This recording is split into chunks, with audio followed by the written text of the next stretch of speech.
الشيطان الرجيم. بسم الله الرحمن الرحيم. إذا زلزلت الأرض زلزالها وأخرجت الأرض أثقالها وقال الإنسان ما لها يومئذ تحدث أخبارها بأن ربك أوحى لها يومئذ يصدر الناس أشتاتا ليروا أعمالهم فمن يعمل مثقال ذرة خيرا يره ومن يعمل مثقال ذرة شرا يره. صدق. حضرات، جیسے کہ آپ واقف ہیں 432 نمبر کا اعلامیہ اس محفل کے لیے، جس میں ہمیں ایک عالم دین حافظ و مفتی محمد قاسم صدیقی تسخیر صاحب مخاطب کر رہے ہیں، انہی کے دیے ہوئے بڑے ہی اہم عنوان سے رسم و رواج شرعی حدود، اور یہ شریعت انفارمیشن سروس کی 445ویں نشست جامع مسجد عالیہ کے کانفرنس ہال میں بعد نماز عصر آج 14 مئی مطابق 22 جمادی الاخر 1433 ہجری بروز پیر بعد نماز عصر منعقد ہو رہی ہے۔ مجھے حافظ و مفتی محمد قاسم صدیقی تسخیر صاحب کے تعارف پیش کرنے کی چندہ ضرورت نہیں ہے، اس وجہ سے کہ انہوں نے ہماری کئی محافل کو مخاطب کرتے ہوئے استفادے کا موقع دیا ہے، اور مجھے بڑی خوشی ہوتی ہے جب یہ دیکھتا ہوں کہ ان کے تحریرات ہمارے مقامی اخبارات میں جو ایک لحاظ سے آل انڈیا لیول کے ہیں ان میں بھی جو ہے کافی نمایاں طور پر ان کے تحریرات شائع کیے جاتے ہیں۔ ہماری جی سر،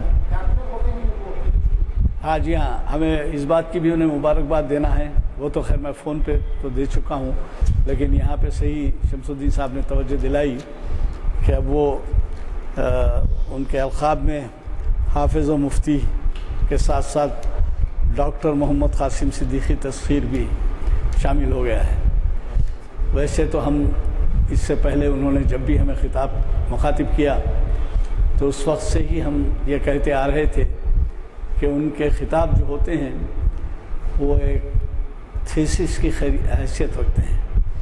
تھیسس آپ کو معلوم ہے کہ پی ایچ ڈی کے لیے لکھا جاتا ہے، اور وہ تھیسس بڑے ہی امتحانی مدارس سے گزرنے کے بعد اگر اس کو اپروو کیا جائے تو ڈاکٹر کا خطاب دیا جاتا ہے، تو یعنی پی ایچ ڈی کا۔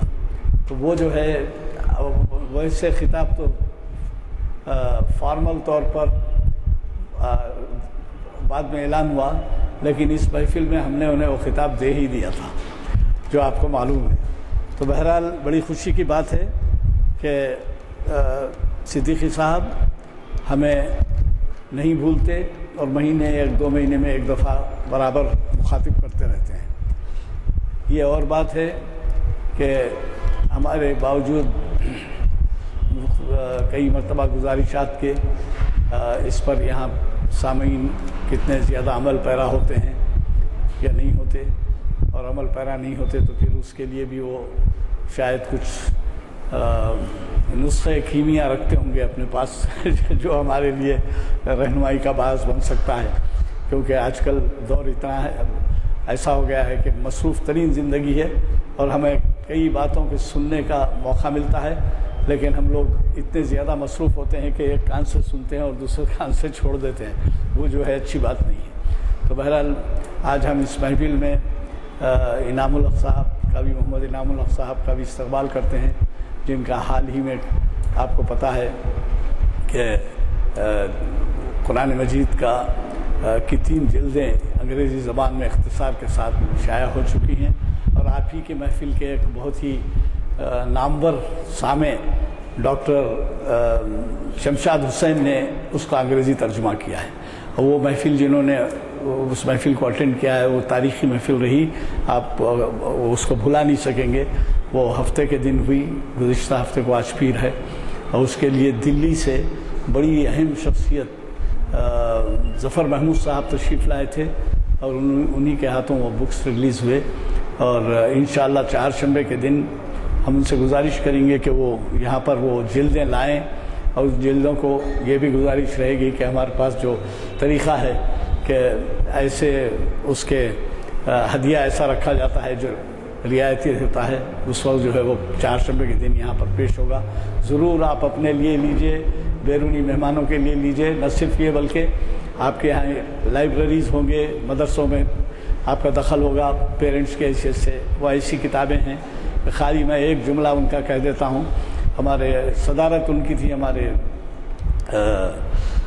خالد سیف اللہ رحمانی صاحب کی، انہوں نے کہا کہ انگریزی زبان کی مخالفت تو ہوتی ہے، مگر یہ بھی غور کیجئے کہ اگر انگریزی زبان نہیں ہوتی تو کتنی زبانوں میں قرآن کا ترجمہ ہونا پڑتا اور معلوم نہیں کیا کیا مشکلات پیش آتی، اور جب انگریزی زبان میں ہوئی ہے تو انگریزی زبان کے بین الاقوامی ہونے کی حیثیت سے کتنے لوگوں کو اس کا استفادے کا موقع نہیں ملے گا۔ واقعتاً ایک عالم ہی ایسی بات بول سکتا ہے، جبکہ ہمارے علماء اکثر انگریزی زبان کی مخالفت کرتے ہیں، اور انگریزی تعلیم اور یہ تمام چیزوں کی لوگ ان کی زبان سے ایسی بات نکلی جو مقامی اخبار ہندو میں بہت ہی نمایاں طور پر شائع ہوئی، یعنی آل انڈیا پیپر ہے ہندو، نیشنل پیپر ہے، اس میں اس نے اس کو نمایاں طور پہ شائع کیا ہے کہ جو ہے اس قسم سے خالد سیف اللہ رحمانی صاحب نے خطاب کیا۔ اور پہلی دفعہ میرے سننے میں آیا کہ اس قسم سے انہوں نے یہ بات کہی کہ صاحب اگر انگریزی نہیں ہوتی تو معلوم نہیں کتنی زبانوں میں ہمارے لیے مشکلات پیدا ہوتی اس کا ترجمہ کرنے کے لیے، اور اس طرح سے ہم جو ہے یہ پہنچا سکتے ہیں۔ خیر میں بہت بات لمبی ہو گئی، بات نکلی ایسی تھی اس وجہ سے، اور 4 شنبے کو ضرور تشریف لائیے۔ ہمارا ارادہ ہے انعام الحق صاحب کو تہنیت بھی پیش کرنے کا، یعنی کل نہیں پرسوں کی بات ہے، کیونکہ اقبال شناسی کی محفل میں ہمارے کئی اور کرم فرما آتے ہیں جو ان کے بھی بہت قریب رہے ہیں، قریبی رفیق ہیں ان کے، خود ڈاکٹر شمشاد حسین جس نے ترجمہ کیا ہے وہ۔ السلام علیکم ورحمۃ اللہ وبرکاتہ۔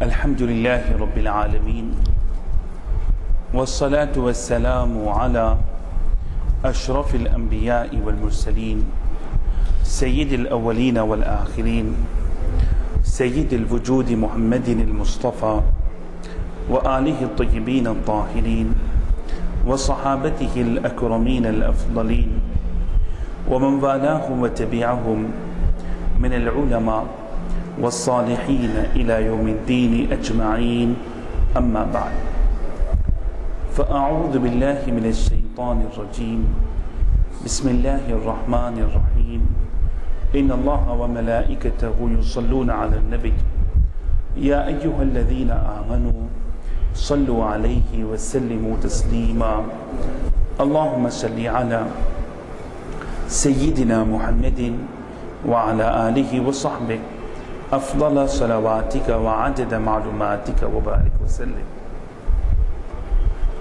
بزرگان محترم، برادران عزیز، آج کی اس محفل کے لیے ہم نے جو عنوان منتخب کیا وہ رسم و رواج اور شرعی حدود ہیں۔ رسم و رواج یہ ایک حقیقت ہے، رسم اور رواج کو کوئی فراموش نہیں کر سکتا، اور کوئی بھی شخص یکلخت اس کا انکار نہیں کر سکتا۔ آپ دیکھتے ہیں اس دنیا میں مختلف ملک ہیں، مختلف قومیں ہیں، ان کی تہذیب الگ، ان کا رہن سہن الگ، ہر ایک کا رواج الگ، ہر ایک کا تمدن الگ، ہر ایک کی طرز زندگی الگ، ہر ایک کا طرز معاشرت الگ۔ ہندوستان کا مزاج الگ، یہاں کا رہن سہن الگ، یہاں کی تہذیب الگ۔ عربستان ہے، وہاں کا رواج الگ، ان کی تہذیب الگ، ان کے کپڑے الگ، ان کی شادی بیاہ کی تقاریب کا انداز الگ۔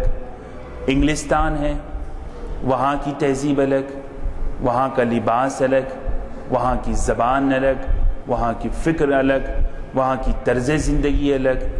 یہ زندگی میں بڑا فرق ہے، اور اسلام ہندوستان میں بھی ہے، پاکستان میں بھی ہے، عربستان میں بھی ہے، انگلستان میں بھی ہے، دنیا کے ہر ملک میں ہے، ہر کونے میں ہے، ہر شعبے میں ہے۔ اور اسلامی قوانین ساری دنیا کے لیے ہیں۔ ایک وقت ہندوستان کا مسلمان جس طرح اسلامی احکامات پر عمل پیرا ہو سکتا ہے، اسی وقت انگلستان کا مسلمان بھی اسی پر عمل پیرا ہو سکتا ہے، عربستان کا مسلمان بھی عمل پیرا ہو سکتا ہے۔ تو شریعت میں ایسی اللہ نے لچک رکھا ہے، اللہ نے ایسی فلیکسیبلٹی رکھی ہے کہ ہر ملک، ہر وطن، ہر قوم، ہر تہذیب کا آدمی اسلام پر عمل کر سکتا ہے۔ شریعت نے ہر چیز میں قاعدے مقرر نہیں کیے، ہر چیز میں قاعدے مقرر نہیں کیے۔ کئی چیزیں ایسی ہیں جس کو اللہ نے، شریعت نے وہاں کے رسم و رواج کے مطابق چھوڑ دیا، وہاں کے عرف کو ملحوظ رکھا، وہاں کے طرز زندگی کو ملحوظ رکھا۔ آپ دیکھیں لباس کا معاملہ ہے، حضور پاک صلی اللہ علیہ وسلم نے نبوت کا اعلان فرمایا تو سرکار دو عالم صلی اللہ علیہ وسلم نے اعلان نبوت کے ساتھ ایک نئے لباس کو مقرر نہیں کیا کہ یہ اسلامی لباس ہے، نہیں، پہلے سرکار جو لباس پہنا کرتے تھے وہی لباس پہنتے رہے، جو آپ زیبتن فرماتے تھے تا حیات آپ وہی زیبتن فرمائے۔ تو عرب کا جو دستور تھا، عرب کا جو رواج تھا، عرب کا جو طریقہ تھا کپڑے پہننے کا، وہاں جو مزاج تھا، سرکار دو عالم صلی اللہ علیہ وسلم نے اسی کو اختیار کیا۔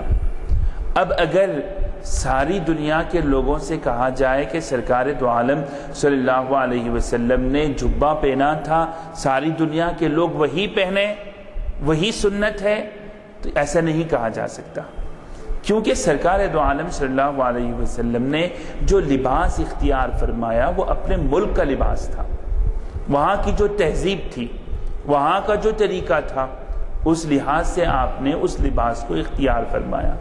اب ہندوستان حیدرآباد ہے، حیدرآباد میں ہم دیکھتے ہیں کہ کرتا پیجامہ ایک دیندار لباس سمجھا جاتا ہے، لیکن کرتا پیجامہ عربستان میں کہیں بھی ہم کو نظر نہیں آتا، لیکن یہاں یہ تصور ہے کہ یہ دیندار لباس ہے، علماء پہنتے ہیں، پیشمام صاحب پہنتے ہیں، مؤذن صاحب پہنتے ہیں۔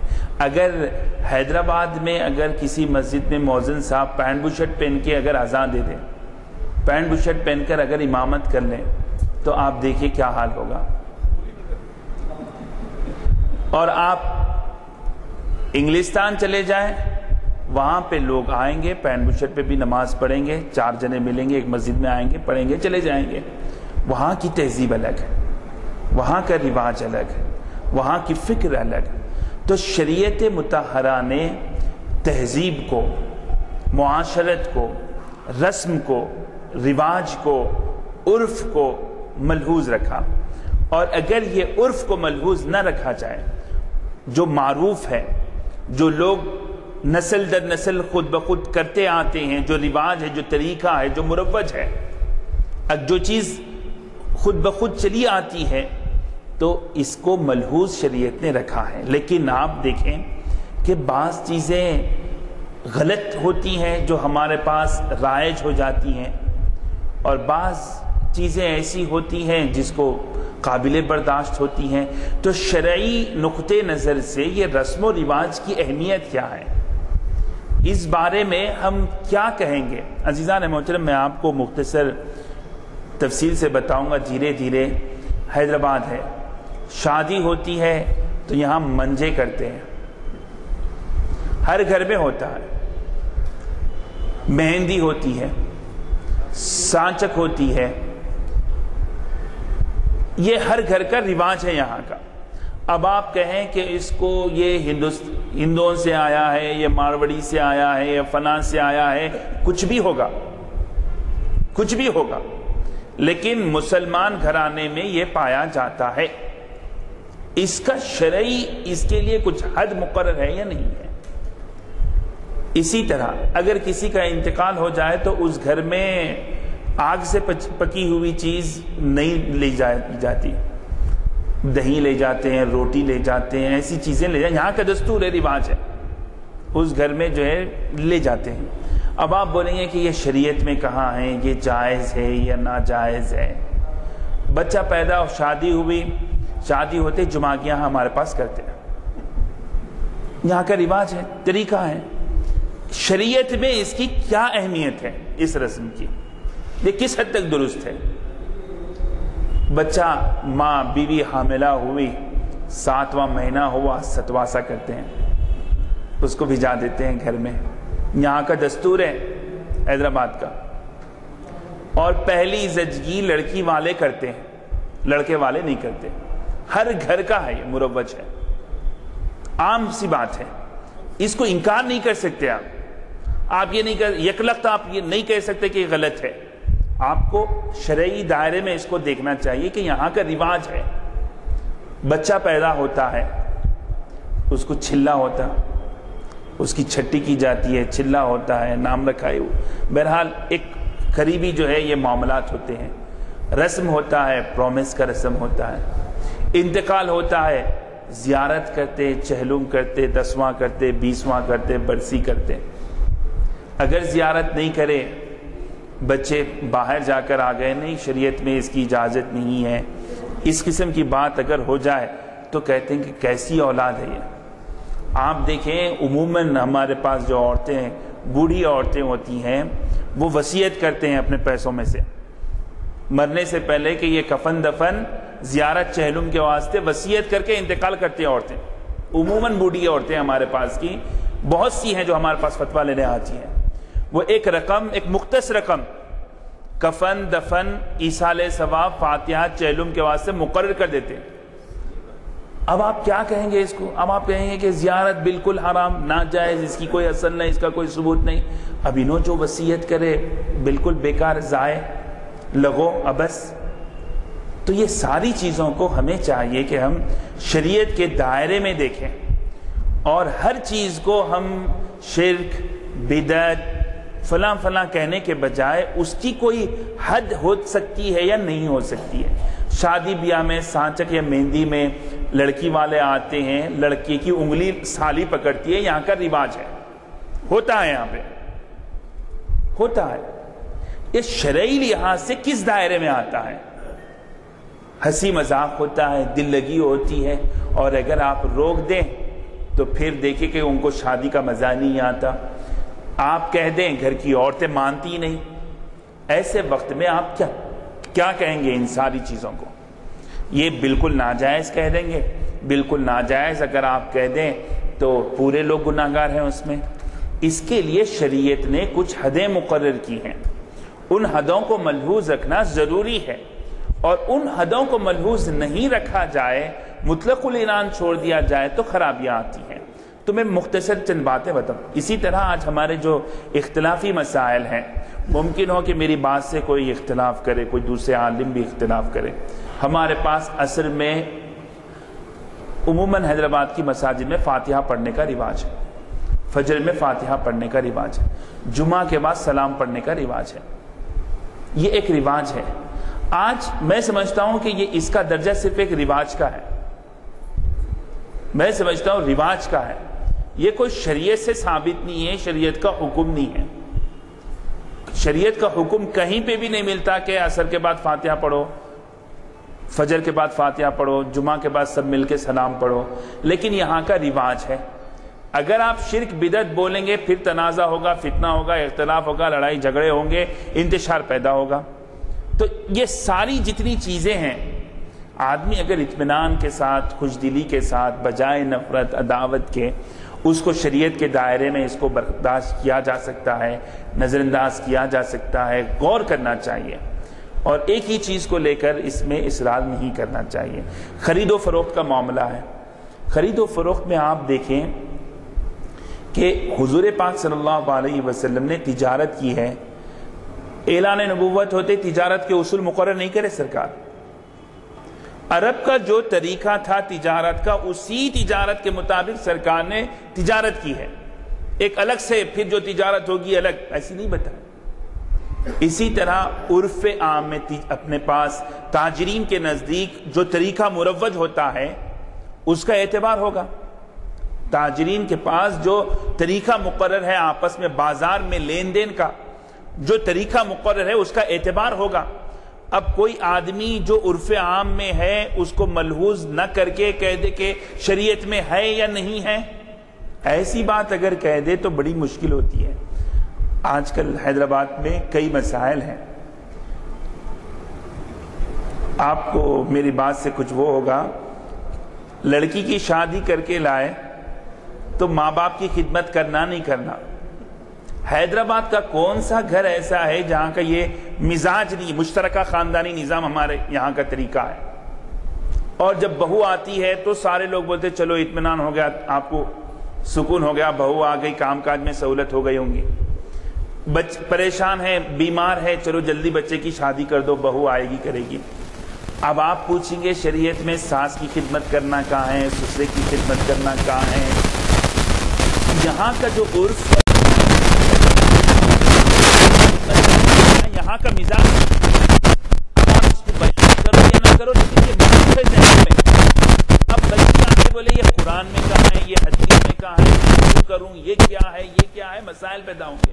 تو جتنے مسائل ہیں یہ ساری چیزوں کو نہیں سمجھنے کی وجہ سے ہے، اور یہ ہم یہ سمجھ رہے ہیں کہ اسلام بہت ہے، ہر چیز میں اسلام نے رہنمائی ہے،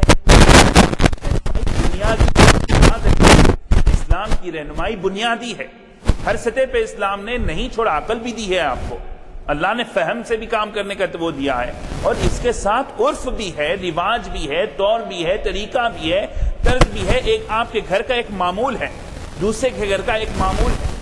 آپ یہ نہیں کہیں گے کہ تمہارے گھر کا معمول یہ کیوں ہے، یہ شریعت کے مطابق ہے کیا، نہیں کہیں گے۔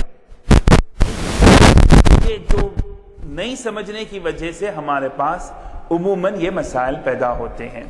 عزیزان محترم، ایسی اگر آپ اس کو ملحوظ نہ رکھیں، آج کل بعض حضرات کہتے ہیں حدیث میں ہے کیا، حدیث میں ہے کیا، اسلام کیا کہتا ہے، ہر بات میں ہم سے پوچھتے ہیں قرآن اور حدیث میں کہاں ہے۔ کہاں سے لیں گے قرآن اور حدیث میں؟ کیسے لے کر آئیں گے قرآن اور حدیث میں؟ ہر حکم کا جواب کوئی نہیں دے سکتا قرآن اور حدیث سے، کوئی نہیں دے سکتا، کیونکہ اسلام نے رہنمائی بنیادی طور پر کی ہے، بنیادی اصول بنائے ہیں۔ اب جیسے کپڑوں کا معاملہ ہے، لباس کا معاملہ ہے، اسلام کہتا ہے کہ ستر عورت ہو، جسم تمہارا چھپ جائے، یہ بنیادی بات ہے۔ دوسری بات یہ ہے کہ اتنا تنگ نہ ہو کہ تمہارے جسم کے ساخت نظر آئیں، اور ایک بات یہ ہے کہ عورتوں مردوں کی مشابہت نہیں ہونا، عورتوں کا لباس الگ ہونا، مردوں کا لباس الگ ہونا۔ اب یہ بنیادی باتیں ہیں۔ اب اس کے بعد آپ کرتا پائجامہ پہنیں، آپ شیروانی پہنیں، آپ توپ پہنیں، آپ جو پہنتے پہنیں، ستر عورت ہو، آپ کے جسم کی ساخت نظر نہ آتی ہو، اور مردوں عورتوں سے مشابہت نہ ہوتی ہو، یہ ایک بنیادی بات ہے۔ اسلام اسی طرح بنیادی باتوں کی رہنمائی کرتا ہے۔ قرآن میں طلاق کا ذکر ہے، دیگر چیزوں کا ذکر ہے۔ اب آپ ایک مرد ہے اپنی بیوی کو طلاق نہیں کہتا، اب بولتا تو میرے اوپر حرام ہے، چلی جا، نکل جا، تیرا میرا کوئی رشتہ نہیں، دوسرا شوہر دیکھ لے، ماں باپ کے پاس چلے جا، عدت میں بیٹھ جا، اپنا بوریا بستر لپیٹ لے، اپنا تیرے میرے راستے الگ ہو گئے، اب ہم دونوں مل کے رہ نہیں سکتے۔ یہ جملوں کو اگر کوئی کہہ دے چلی جا، نکل جا، دوسرا شوہر دیکھ لے، تیرا میرا کوئی رشتہ نہیں ہے، پورے دنیا کے لوگ مل کے اگر حدیث میں ڈھونڈے کہیں نہیں مل سکتا، نہیں مل سکتا یہ معاملہ۔ لیکن یہاں صبح و شام ایسے جھگڑے ہوتے ہیں، شوہر طلاق کا لفظ نہیں بولتا، زبان سے ادا نہیں کرتا، لیکن یہاں کا مزاج چلی جا، نکل جا۔ دور ہو جا، تو اجنبی ہو گئی، تیرا میرا کوئی رشتہ نہیں ہے. یہاں کا رواج ہے، یہاں کی طریقہ ہے، انداز ہے. اگر آپ کہیں کہ نہیں نہیں چلتا، قرآن میں نہیں ہے، حدیث میں نہیں ہے، تو کیسی بات ہے؟ ہم دیکھیں گے کہ یہ بولنے کا مقصد کیا ہے. رشتہ توڑنے کے لیے انہیں بول رہا ہے، نیت ختم کرنے کی اس کی ہے.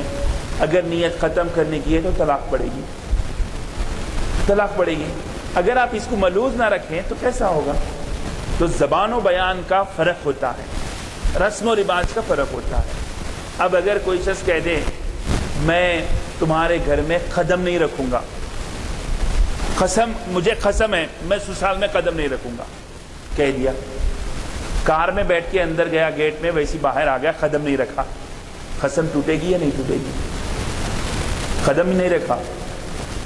کار میں بیٹھا، گیا، آیا، اندر داخل ہوا، گھر میں آ گیا.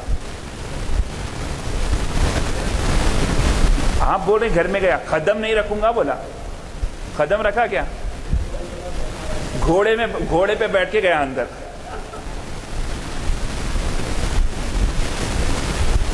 گھوڑے پہ بیٹھ کے گیا، کیا بولیں گے ہم؟ قدم رکھنے کا مطلب یہ ہے کہ برہنہ پا قدم رکھنے کو قدم رکھنا بولتے اردو میں. لیکن اگر کوئی کہے میں تمہارے گھر میں قدم نہیں رکھوں گا تو فقہا کہتے ہیں کہ اس کا مقصد یہ ہے کہ داخل نہیں ہوگا.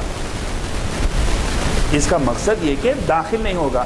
گھوڑے پہ بیٹھ کے بھی گیا طلاق ہوتی، کار میں بیٹھ کے گیا طلاق ہوتی، چپل پہن کے گیا طلاق پڑتی، جوتا پہن کے گیا طلاق ہوتی.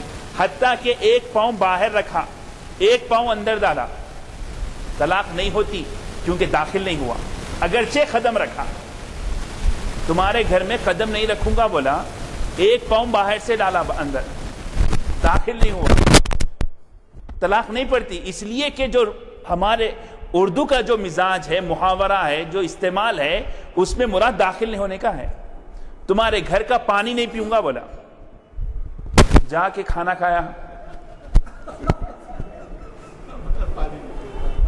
آئس کریم کھایا. تو یہاں کا جو مزاج ہے، اس کا پانی نہیں پیوں گا کا مطلب یہ ہوتا ہے کہ تمہارے گھر کی کوئی چیز نہیں چکوں گا، یہ مطلب ہوتا ہے.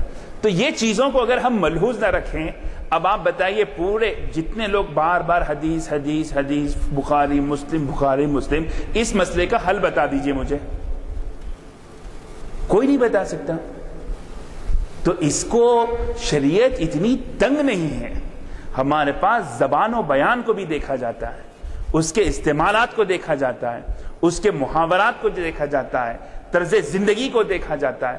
حیدرآباد میں بڑے عورتوں کو، بڑے لوگوں کو پیٹ میں جھک کے سلام مت کرو، کتنا بے ادب ہے بولتے. اب آپ سلام کرنے کا یہ طریقہ ہے کیا؟ پیٹ میں منڈی ڈالنا کہاں ہے بتاؤ قرآن میں، حدیث میں؟ اگر آپ جھک کے سلام نہیں کرے، آج کل بہرحال اتنا مزاج نہیں رہا، لیکن ہم جو بچپن میں دیکھتے تھے، اگر پیٹ میں منڈی ڈال کے سلام نہیں کرے، سلام بے ادب ہے، پیر پڑتے. یہاں کا رواج ہے، طریقہ ہے. اب آپ اگر کہیں تو بے ادب کہلائیں گے. شریعت میں یہ گنڈی کھلی رکھو یا نہ رکھو کوئی پرواہ کی بات نہیں ہے. آپ یہ گنڈیاں کھلے رکھ کے اپنے والد کے پاس جائیے، پھر والد کا چہرہ دیکھیے. بڑے بزرگوں سے آپ یہ گنڈیاں کھلے رکھ کے ملیے، آپ بولیے شریعت میں کہاں ہے، قرآن میں کہاں ہے، حدیث میں کہاں ہے؟ ستر عورت نہیں ہوا کیا؟ میں کپڑے نہیں چھپایا کیا؟ میری کوئی جسم ظاہر ہو رہی کیا؟ نہیں کہہ سکتے. یہاں کا مزاج ہے، یہاں کا عرف ہے، اس کو بے ادب سمجھا جاتا ہے. بغیر ٹوپی کے ہم نے اپنے بزرگوں سے سنا ہے کہ اگر کوئی بغیر ٹوپی کے رہے تو پہلے کہتے تھے کہ یتیم ہے کیا. اگر کوئی شخص ٹوپی پہنا ہوا نہیں ہے، حیدرآباد میں ہم نے تو دیکھا نہیں ہے، لیکن جو ہے ہم سنے ہیں کہ اگر کوئی بغیر ٹوپی کے رہے تو یتیم ہے کیا سمجھا جاتا تھا، جس کی تربیت نہ ہو سمجھا جاتا تھا. تو یہ یہاں کا رواج ہے. اب آپ سارے لوگوں، کتنے لوگوں کو آپ بدلیں گے، کتنے ذہنوں کو آپ بدلیں گے؟ نہیں بدل سکتے. اس لیے شریعت نے ایک بنیادی قاعدہ مقرر کیا ہے. وہ بنیادی قاعدہ نہایت آسان ہے، آپ اس کو ذہن میں رکھ لیں. اب وہ بنیادی بات کو جہاں جہاں ہو رہا ہے آپ نوٹ کر لیتے جائے، آپ بولیں گے کہ بالکل کتنا اچھا اسلام ہے، کتنا اچھا پیارا دین ہے، کتنی اچھی رہنمائی کرا ہے. اب آپ کو نہ کسی مفتی کے پاس جا کے پوچھنے کی ضرورت، نہ کسی عالم سے پوچھنے کی ضرورت. آپ کہیں گے کہ ہاں یہ بات صحیح ہے. یہ بات صحیح ہے. تو رسم و رواج کو یک لخت نظر انداز نہیں کیا جا سکتا اور نہ ہی رسم و رواج کو ایک دم قبول کیا جا سکتا ہے. اس کے لیے شریعت میں حدود ہیں اور وہ حدود نہایت آسان ہے. ایک مختصر قاعدہ میں آپ کو کہہ دیتا ہوں کہ ہر وہ رسم و رواج، ہر وہ طریقہ جو شریعت کے اصول سے ٹکراتا ہے اس کو رد کر دیا جائے گا، اور وہ ہر وہ طریقہ جو اسلامی شریعت سے ٹکراتا نہیں ہے اس کو قبول کیا جا سکتا ہے.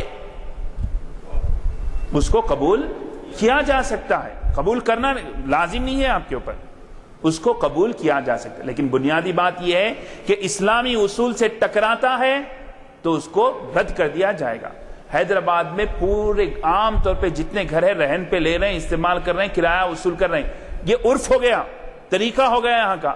آپ بولیں گے نہیں بھائی چل رہا بازار میں،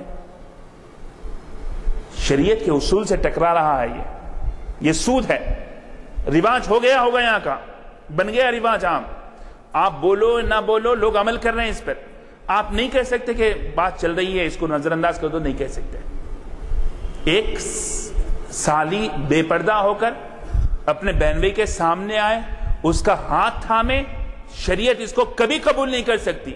یہ رسم و رواج قابل رد ہے، اس کو روکنا چاہیے اور اس کے لیے کوشش کرنا چاہیے. اس کو نظر انداز نہیں کیا جا سکتا. یہ نہیں کیا جا سکتا خوشی ہے بچے کر لیتے، نہیں کہہ سکتے. یہ شریعت سے معارض ہے، یہ شریعت کے اصول سے ٹکراتی ہے، اس لیے اس کو کیا جائے گا. اب ستواسا ہے، کوئی ضروری نہیں ہے کرنا، کوئی ضروری نہیں. یہاں کا طریقہ ہے باپ بچی کو لے جاتا ہے، لے جائے. باپ اگر سسرے کہے، باپ بیٹا شوہر کہنے میں پہلا ہے، میرے نسل میں اضافہ ہوتا ہے، میں رکھ لینا چاہتا ہوں، ٹھیک ہے، لے جانا چاہتا ہے لے جائے. ہمارے گھر کا طریقہ ہے، ہمارے گھر میں جو بھی اولاد ہوگی اس کا پورا خرچ ہمارے گھر کے افراد اٹھاتے ہیں. نہیں بھیجایا جاتا سسرال کو، میکے کو نہیں بھیجایا جاتا. کوئی ضروری نہیں ہے، کوئی ضروری نہیں ہے. آتے ہیں لے جاتے ہیں، آپ بھی راضی ہیں، انہوں بھی راضی ہیں، بچی کو بھی آرام ملتا. گھر میں رہے تو کام کاج کرنا، اٹھو بیٹھو، ساس کو دیکھو، جھاڑو کرو، 25 مسائل. گھر میں رہے بھی تو مشکل ہے، سسرال میں رہے بھی تو مشکل ہے. بچی کو آرام ہوتا 7ویں مہینے میں بھیجا دیجیے، کوئی بات نہیں ہے. آپ نہیں کہہ سکتے قرآن میں کہاں ہے، حدیث میں کہاں ہے. آپسی رضامندی سے عمل ہو رہا، ٹھیک ہے. آپ بول رہے ہیں کہ نہیں لے کے جانا، دعوت کرنا، اتنے لوگوں کو بلانا، یہ پکانا، وہ دواخانے میں لے جانا، فرناڈیز میں کرنا، وہ دواخانے میں نہیں کرنا، یہ نہیں کرنا، یہ غلط. اپنی خوشی سے کر لے رہے ہیں، آ رہے ہیں بچی کو لے جا رہے ہیں، کر لے رہے ہیں، جیسا موقع ہو رہا وہ کر لے رہے ہیں، یہ ٹھیک ہے. لیکن یہ آپ کے طرف سے جو احکامات ہیں وہ ناقابل قبول ہیں. لیکن پیار محبت سے آپس میں ایک دوسرے کے ساتھ مل کے کر لے رہے ہیں، ٹھیک ہے، کر لیجئے، کوئی بات نہیں ہے اس میں. حیدرآباد کا مزاج ہو گیا 4 پکوان، 10 پکوان. کیا اسراف ہے، کیا معاملہ ہے. گانے باجے رسم ہو گیا، عام مزاج ہو گیا. عزیزان محترم، پٹاخے پھوڑے جا رہے ہیں، رسم و رواج ہو رہا ہے، گانے باجے ہو رہے ہیں، اسراف ہو رہا ہے. اسٹیج بن رہا ہے 1 لاکھ کا، 1.5 لاکھ کا، 2 لاکھ کا اسٹیج بن رہا ہے. نہیں، شادی کا طریقہ ایسا نہیں کرے تو نہیں ہوتا، ایسا کرنا پڑتا. شریعت اس بات کی اجازت نہیں دیتی آپ کو، اسراف کی اجازت نہیں دیتی آپ کو. آپ اپنے پٹاخوں میں اپنی خوشی کے لیے اپنے پیسوں کو غارت کریں، جلا دیں، اس بات کی اجازت نہیں دیتی. گانے بجانے کی اجازت آپ کو نہیں دیتی، ناچنے گانے کی اجازت آپ کو نہیں ہو سکتی. آپ کا رواج ہوگا، آپ کا طریقہ ہوگا. ایک بھائی کی شادی اسی انداز میں ہوئی ہوگی، اب نہیں ہو سکتی. یہ طریقہ نہیں ہے. تو ان اصول کو ہمیں دیکھنا چاہیے کہ شریعت سے کون سے اصول ٹکرا رہے ہیں اور شریعت سے کون سے رسم و رواج نہیں ٹکرا رہے ہیں. جو رسم و رواج نہیں ٹکراتے ہیں، شادی میں 1 دن پہلے 2 دن پہلے شادی میں اچانک لڑکے والے آ جائیں، مشکلات ہوتی ہے. 1 دن پہلے آ گئے، سب جنے مل لیے، نام مہندی کا دیجئے، آپ سانچک کا دیجئے، آئے، انہوں آپ کے گھر کو آئے، کھانا کھا لیے، چلے گئے. انہوں آ رہے ہیں، پھر اس کے بعد تیار ہو کے آپ جا رہے ہیں، یہ سب مسائل ہیں. پوری رات جاری، خیر فجر غارت ہو رہی، یہ سب غلط ہے. 1 دن پہلے وہ لوگ آ گئے، بھائی ہم آ جاتے کہ آپ تکلف مت کریے، ملیں گے بیٹھیں گے بات چیت کریں گے، اپنائیت ہوتی. آپ ایک دوسرے کو ہم پہچان لیتے, شادی بیاہ کے بعد جو تعارف ہو جاتا ہمارا ایک دوسرے کے ساتھ, قریبی لوگ کون ہیں معلوم ہو جاتا, پھر اس کے بعد ہمیں استقبال کرنے میں ضرورت ہوتی, ضیافت کرنے میں سہولت ہوتی, کر لیجئے. اس میں کون سی بات ٹکرا رہی ہے؟ ایک خوشی کا موقع ہے, سارے لوگ آ رہے ہیں, مل رہے ہیں, جمع ہو رہے ہیں, کر رہے ہیں, لیکن اس میں انگلی پکڑنا, یہ رسم کرنا, بدتمیزی کے معاملہ ہونا, بے پردگی کے حالات ہونا, یہ بالکل ناجائز ہے. عزیزان محترم, میں کبھی عرض کروں گا کہ یہ ان رسم و رواج کی وجہ سے جو خرابیاں ہمارے معاشرے میں آ رہے ہیں, اور سالی کے ساتھ معاملہ, بھابت اس گھر کی بہو کے ساتھ معاملہ, گھر کی ساس کے ساتھ معاملہ, میں آپ سے عرض کروں گا تو آپ کے پاؤں کے نیچے سے زمین جس کو نکلنا کہتے ہیں وہ ہوگا. اتنے برے حالات ہیں آج مسلم معاشرے کے, اور یہ ساری چیزیں بے پردگی, یہ ساری چیزیں بے حیائی کی وجہ سے ہیں. تو اس کو فروغ دینے کی وجہ سے بھی یہ مسائل پیدا ہوئے. تو میں یہ عرض کر رہا تھا کہ رسم و رواج, عرف و طریقہ جو شریعت سے نہیں ٹکراتا ہے اس کو قبول کیا جا سکتا ہے. اگر کوئی قبول کر لیتا ہے تو اس کو گناہگار نہیں بولیں گے, اور اگر کوئی نہیں کرتا ہے تو اس کو ماخوذ نہیں کہیں گے. ایک یہاں کے طریقے کے مطابق کر لیا, ٹھیک ہے, کوئی بات نہیں ہے, لیکن اس میں شریعت کی خلاف ورزی ہو رہی ہے, شرعی احکامات کی پابندی ہو رہی ہے, تو اس کو کسی صورت میں برداشت نہیں کیا جا سکتا. یہ ایک بنیادی قاعدہ ہے. اب چلہ ہو رہا ہے, چھٹی ہو رہی ہے, خوشی کا موقع ہے, اولاد ہوئی گھر میں, دونوں طرف خوشی ہوتی ہے, بچی کے گھر والوں کو بھی خوشی, لڑکے والوں کو بھی خوشی ہے. پیار محبت سے آپس میں بلا لیے, بٹھا لیے, بات چیت کر لیے, ہو گیا. اب ایک غریب ہے بیچارہ, اب اس کے اوپر بار ڈالا جا رہا ہے, چلہ ہو تو الماری دینا, وہ جھولا دینا, یہ کرنا, یہ مسائل اس کے اوپر بار ڈالا جا رہا ہے, تو بالکل غلط ہے, بالکل معیوب ہے, بے غیرتی ہے. لیکن ایک آدمی اپنی بچی کی, اولاد کی خوشی کے لیے کرنا چاہ رہا, وہ کر رہا ہے, اس کو آپ ناجائز کیسے کہیں گے؟ اس کو ناجائز کیسے کہیں گے؟ بالکل ناجائز نہیں کہہ سکتے. لیکن کسی اب پیار محبت میں آپس میں ہو رہا ہے, شرعی حدود میں ہو رہا ہے, ٹھیک ہے, لیکن آپ کہیں گے کہ چلہ چھٹی کا کوئی جواز شریعت میں نہیں ہے, کوئی ثبوت نہیں ہے, اس کی کوئی اصل نہیں ہے, یہاں کا مروجہ طریقہ ہے. عربستان میں ممکن ہو الگ ہوگا, شادی بیاہ کے مسائل وہاں کے الگ ہوں گے, لیکن شادی بیاہ کی جو تقاریب وہاں پر عرب میں ہوتی ہے اس کی نوعیت الگ ہوگی, وہاں کا انداز الگ ہوگا, وہاں کا رہن سہن الگ ہوگا. شادی بیاہ کے موقع پر دلہے کی خوشی کا اظہار الگ انداز میں ہوگا. ایک پھول کا مسئلہ ہے, میں آپ سے کہتا ہوں, پھول پہننے کا مثال آپ سے کہتا ہوں. کتنے لوگ کہتے ہیں جائز نہیں ہے, ناجائز ہے, حرام ہے, شرک ہے, بدعت ہے. کئی لوگ پورے آرکیسٹرا ولیمے میں ہوتا ہے, شادی میں نوشہ پھول نہیں پہنتے کیونکہ شریعت میں جائز نہیں ہے.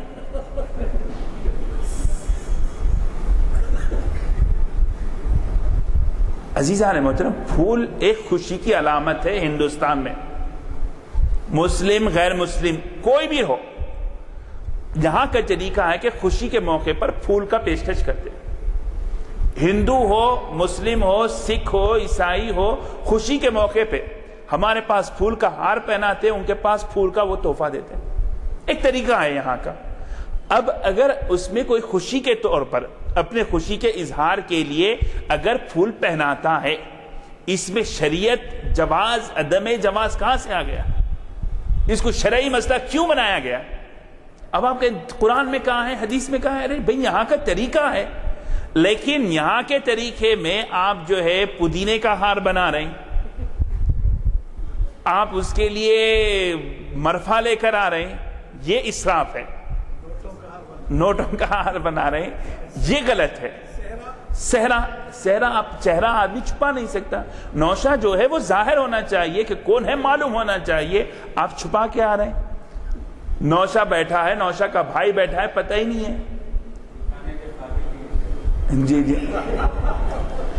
تو شریعت میں یہ جو پھول کا مسئلہ ہے, آپ دیکھ لیجئے اس کو دین کا مسئلہ بنائے, شرعی مسئلہ بنائے.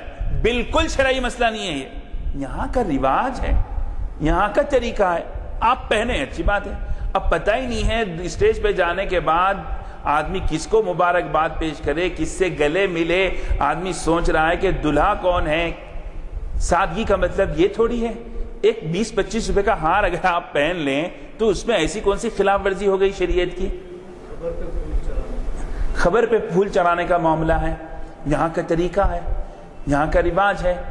اب یہاں یہ کہتے ہیں کہ ایک قبر پر سرکار دو عالم صلی اللہ علیہ وسلم کے عہد مبارک میں، بخاری میں یہ حدیث موجود ہے، سرکار کا گزر ایک قبر پہ سے ہوا تو حضور پاک صلی اللہ علیہ وسلم نے ایک تر ٹہنی کو 2 ٹکڑے کیا اور آپ نے اس کو وہاں پر لگایا، 2 قبروں پہ لگایا تو، اور اس کے بعد ارشاد فرمایا کہ تم پیشاب سے طہارت حاصل کرنے میں احتیاط کرو، کیونکہ قبر کا عذاب عموماً طہارت میں بے احتیاطی کی وجہ سے ہوتا ہے، طہارت میں بے احتیاطی کی وجہ سے ہوتا ہے۔ تو ایک ثبوت ہے وہاں پر، ایک ٹہنی کو سرکار نے لگایا ہے، اور جب تک وہ تر رہے گی اللہ کا ذکر کرے گی، اللہ کا ذکر کرے گی، جہاں اللہ کا ذکر ہوگا اللہ کی رحمت آئے گی، تو اس کی برکت سے جو ہے یہ بھی ہوگا۔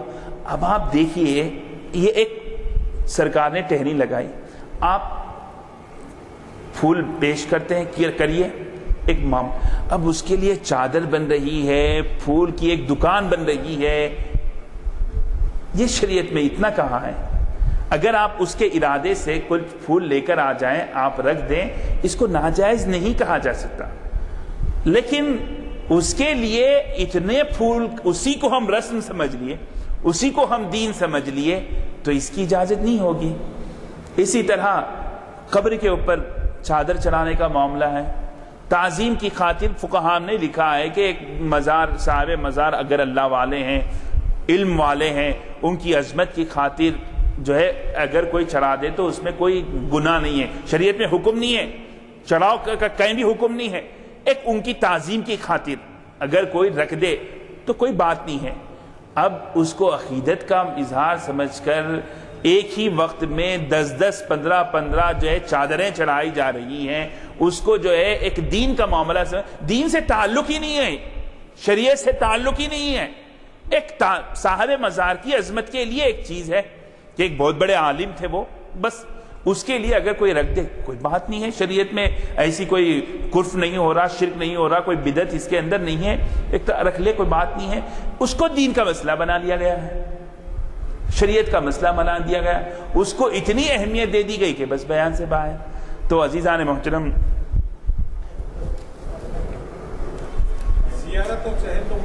زیارت اور چہلم کا معاملہ یہ بڑا اہم معاملہ ہے۔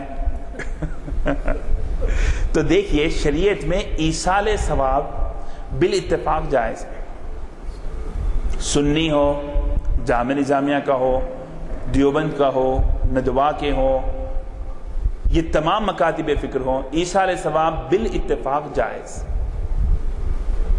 ثابت ہے، ایصال ثواب کرنا ثابت ہے۔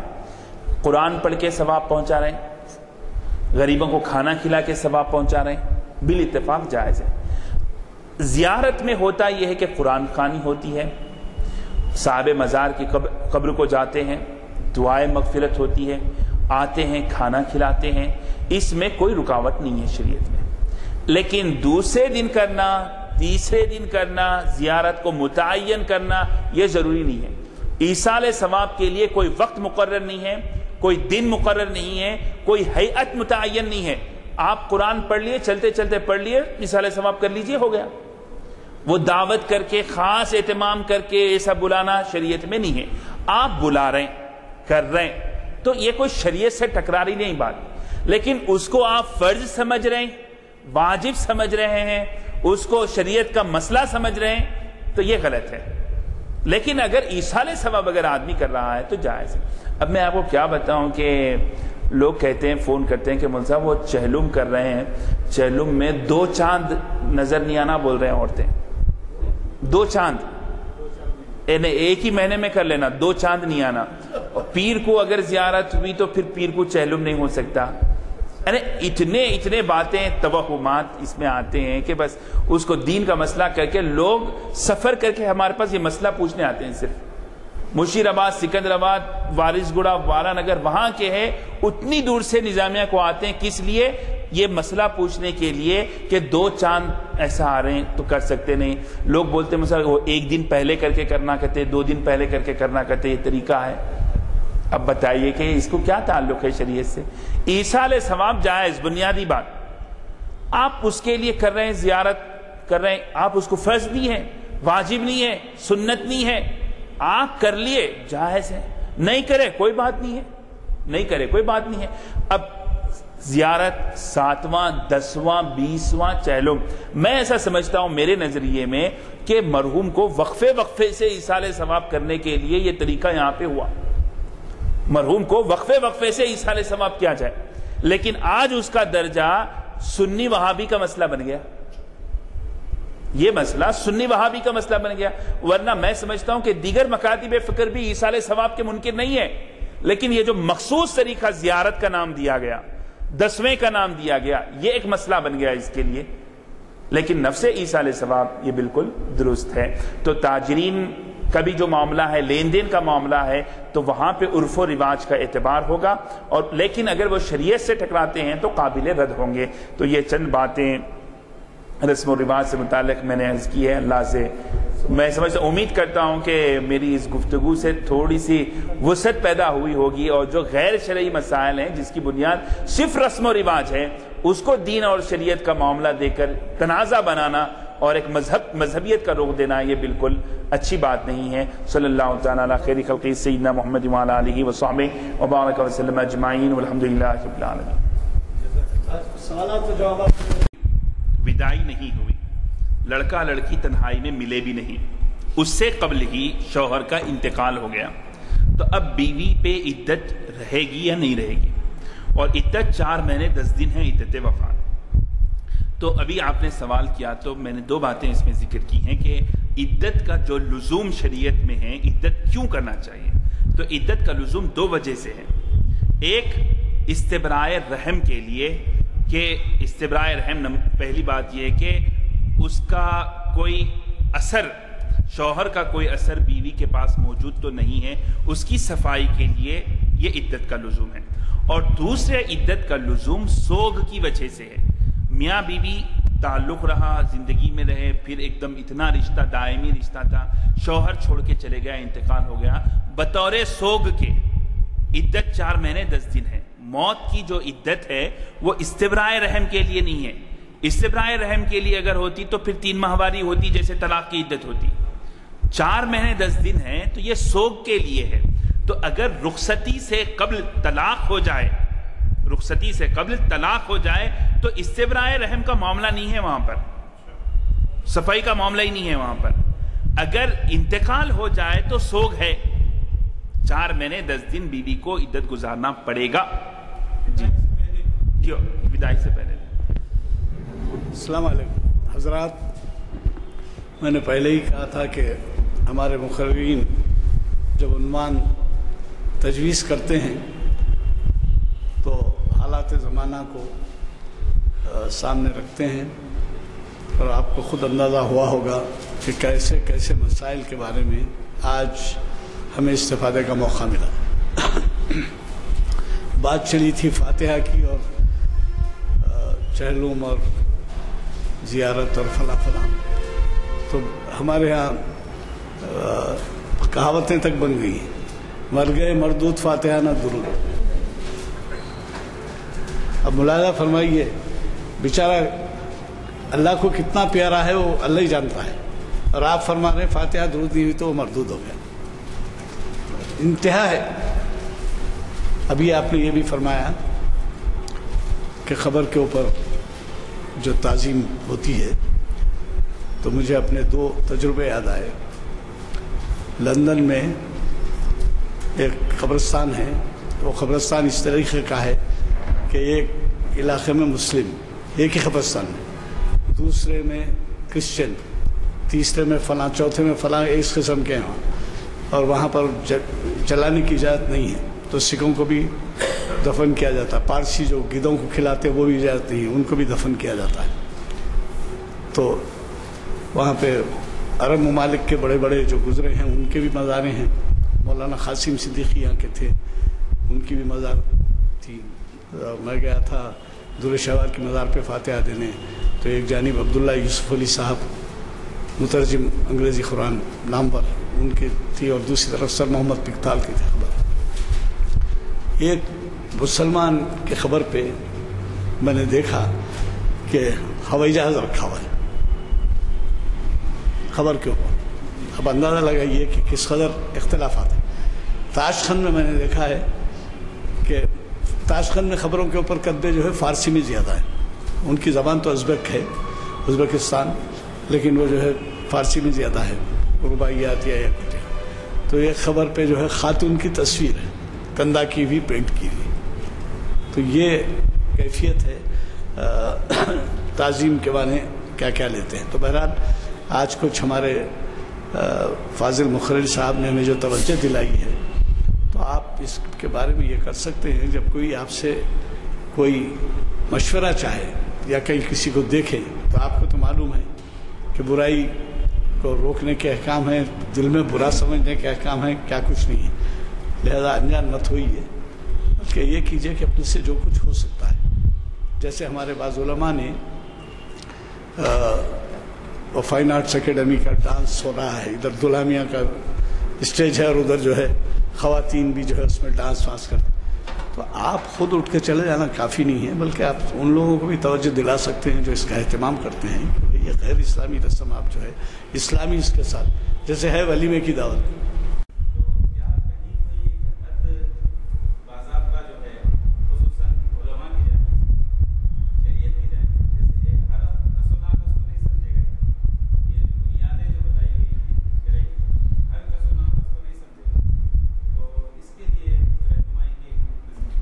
جیسا کہ میں نے ابھی عرض کیا ہے کہ یہاں کے رسم و رواج کو ہم ایک دم نظر انداز نہیں کر سکتے. ایک رواج چلا آ رہا ہے، نسل در نسل سے رواج چلا آ رہا ہے، اور ہم پورے لوگوں کو ایک ساتھ تبدیل بھی نہیں کر سکتے. تو اب اس بارے میں شریعت یہی کہتی ہے کہ جیسا کہ آپ نے مثال دی ستواسا کی، 7ویں مہینے میں بچی کو بھجانے کا، حاملہ بیوی کو اس کے گھر بھجانے کا معاملہ ہے، تو یہ باہمی رضامندی سے ہونا چاہیے، جس کی بنیاد پیار و محبت سے ہو، اور اس میں مقصد بچی کا آرام ہو. تو یہ ایک بنیادی بات ہے. اس میں دباؤ ڈالنا، مطالبے کرنا، یہ بالکل غلط ہے. اب جیسا کہ آپ نے بالکل صحیح کہا ہے کہ لڑکی کو شادی کرو، اس کے بعد پھر زچگی کے بھی مسائل اٹھاؤ. یعنی ایک بچی کی آدمی شادی کرتا ہے تو شادی کرنے کے بعد بھی اس کو سکون نہیں ہے. ہزاروں روپے لاکھوں روپے خرچ کر کے کیا، پھر دوسری جمعگی کرو، چوتھی جمعگی کرو. وہ نہیں چاہتا کہ وہ پھر ستواسا کرو، پھر وہ نہیں ہوتا کہ چھلا کرو، چھٹی کرو. یہ جو بار ڈالنا ہے یہ بالکل غلط ہے. اگر کوئی باپ اپنی خوشی سے کر رہا ہے تو ٹھیک ہے، کوئی بات نہیں ہے، لیکن اس سے مطالبہ نہیں کیا جا سکتا. اور اس معاملے میں کوئی حدود ہم جو ہے بنیادی طور پہ جو میں نے عرض کیے ہیں کہ ایک تو باہمی رضامندی سے ہو، اور کسی دوسرے پہ دباؤ اور مطالبہ کی کیفیت نہ ہو، اور تیسری بات یہ کہ شریعت سے ٹکراؤ نہ ہو، تو اس کو عمل کر سکتے ہیں. اور اگر یہ 3 چیزیں ہوں تو وہ قابل رد ہیں.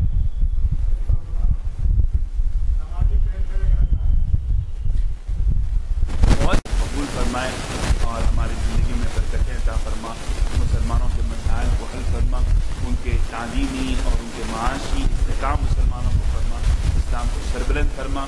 انفرادی، ازدواجی، عائلی، معاشرتی، سیاسی زندگیوں میں امن و سکون عطا فرما، پیار و محبت عطا فرما. صلی اللہ تعالیٰ علیہ وسلم.